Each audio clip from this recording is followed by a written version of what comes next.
Hi friends, welcome to Shreyas Infotech. ఇవాటి ఈ వీడియోలో టీజీపీఎస్సీ పోర్టల్లో మీరు ఫ్రెష్ గా క్రియేట్ చేసుకున్న లేదా ఇదివరకు టీఎస్పీఎస్సీ ఐడిలో క్రియేట్ చేసుకున్న ఓటీఆర్ నే మళ్ళీ కొత్తగా క్రియేట్ చేసుకోకుండా పాత ఐడితోనే లాగిన్ అయి న్యూ క్వాలిఫికేషన్ ని ఎలా యాడ్ చేసుకోవాలో స్టెప్ బై స్టెప్ చెప్తాను. దయచేసి వీడియోని కాస్త లైక్ చేయండి. సో మొదటగా దీనికోసం బ్రౌజర్ ని ఓపెన్ చేసి సెర్చ్ లో టీజీపీఎస్సీ అని టైప్ చేస్తే పైన వెబ్సైట్ చూపిస్తుంది, లేదా లింక్ డైరెక్ట్ డిస్క్రిప్షన్ లో ఉంది, చెక్ చేసుకోవచ్చు. సో సైట్ ఓపెన్ అయ్యాక ఇక్కడ ఎడిట్ ఓటీఆర్ అని ఉంటుంది, సెలెక్ట్ చేయండి. తర్వాత ఇక్కడ మీ దగ్గర ఓల్డ్ టీఎస్పీఎస్సీ ఐడి ఉంటే దాని ముందు టీఎస్ బదులు టీజీ అని చేంజ్ చేసి మిగతా లెటర్స్ అన్ని యాజ్ ఇట్ ఈస్ ఎంటర్ చేసి కింద మీ డేట్ ఆఫ్ బర్త్ ఎంటర్ చేసి గెట్ ఓటీపీ సెలెక్ట్ చేయండి. ఒకవేళ ఇక్కడ మీరు మీ ఐడి మర్చిపోతే ఎలా అనే వీడియో చేశాను, చూసి ఐడి తెలుసుకోవచ్చు. ఇక్కడ మీ ఓటీపీని ఎంటర్ చేసి లాగిన్ చేయండి. ఇప్పుడు ఇందులో 8 స్టేజెస్ లో మీ అప్లికేషన్ ని స్టెప్ బై స్టెప్ చెక్ చేసుకుంటూ వెళ్ళాలి. అందుకు 4th స్టేజ్ లో మీ Aadhaar number and name Aadhaar ప్రకారం సరిగ్గా ఉందా చెక్ చేసుకోండి. ఒకవేళ మీ ఎస్ఎస్సి మెమోలో పేరు తేడా ఉన్నా ఇక్కడ మాత్రం ఆధార్ ప్రకారం ఉండేలా చూసుకోండి. తర్వాత కింద నెక్స్ట్ చేయండి.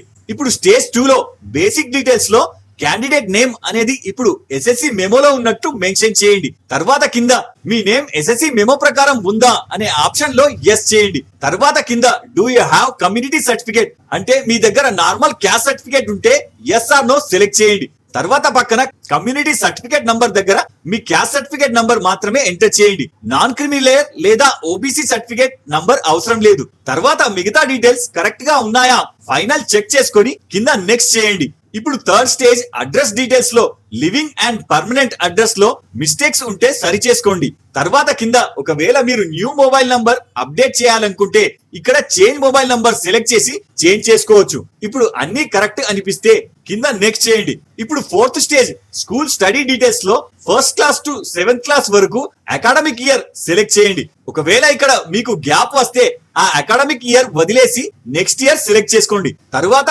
మిగతా district, mandal, village, school name verify చేసుకొని అన్ని కరెక్ట్ గా ఉంటే కింద నెక్స్ట్ చేయండి. ఇప్పుడు 5th స్టేజ్ ఎడ్యుకేషన్ క్వాలిఫికేషన్ లో మీరు కంప్లీట్ చేసిన క్వాలిఫికేషన్ డీటెయిల్స్ మాత్రమే ఎంటర్ చేసుకోవాలి. 2nd ఇయర్ కానీ లేదా ఫైనల్ ఇయర్ స్టడీ లేదా వేరే ఏదైనా టెక్నికల్ కోర్స్ చదువుతుంటే అది ఇక్కడ ఎంటర్ చేయొద్దు, అది క్వాలిఫైడ్ గా భావించరు. వన్స్ క్వాలిఫై అయ్యాక ఇందులో యాడ్ చేసుకోవాలి.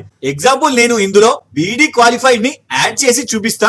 ఇందుకోసం ఇక్కడ ఇంటిగ్రేటెడ్ ప్రోగ్రామ్ ఆర్ కోర్స్ ని సెలెక్ట్ చేసి hall ticket and district and university, తర్వాత ఇక్కడ గ్రూప్ లో బీఈడి సెలెక్ట్ చేసి కింద సబ్జెక్ట్ లో అదర్ సబ్జెక్ట్ ని సెలెక్ట్ చేసి కింద మీ సబ్జెక్ట్ ఎంటర్ చేయండి. తర్వాత specialisation, month and year of passing, college name, place of study and చివరన మార్క్ పర్సంటేజ్ ఎంటర్ చేస్తే సరిపోతుంది. ఒకవేళ ఇక్కడ వేరే ఏదైనా టెక్నికల్ కోర్స్ చేస్తే కింద యాడ్ క్వాలిఫికేషన్ సెలెక్ట్ చేసి న్యూ క్వాలిఫికేషన్ యాడ్ చేసుకోవచ్చు. తర్వాత కింద నెక్స్ట్ చేయండి. ఇప్పుడు 6th స్టేజ్ సర్టిఫికేట్ అప్లోడ్ లో ఫస్ట్ మీ కమ్యూనిటీ సర్టిఫికేట్ అప్లోడ్ చేయండి. తర్వాత కింద నాన్ క్రిమిలేయర్ అయితే నాన్ క్రిమిలేయర్ సర్టిఫికేట్ ని అప్లోడ్ చేయండి. ఒకవేళ సర్టిఫికేట్ లేకుంటే టెంపరరీ ఇక్కడ క్యాస్ట్ సర్టిఫికేట్ అప్లోడ్ చేసి ఫర్దర్ గా ఎడిట్ చేసి మళ్ళీ అప్లోడ్ చేసుకోవచ్చు. తర్వాత కింద 1st క్లాస్ నుంచి 7th క్లాస్ వరకు స్కూల్ బోనఫైడ్ అప్లోడ్ చేయాలి. ఇక్కడ ఒకవేళ 1st to 5th లేదా 1st to 10th ఒకే స్కూల్లో చదివి చివరిగా వచ్చిన బోనఫైడ్ అన్నింటిలో సేమ్ కాపీని అప్లోడ్ చేయవచ్చు.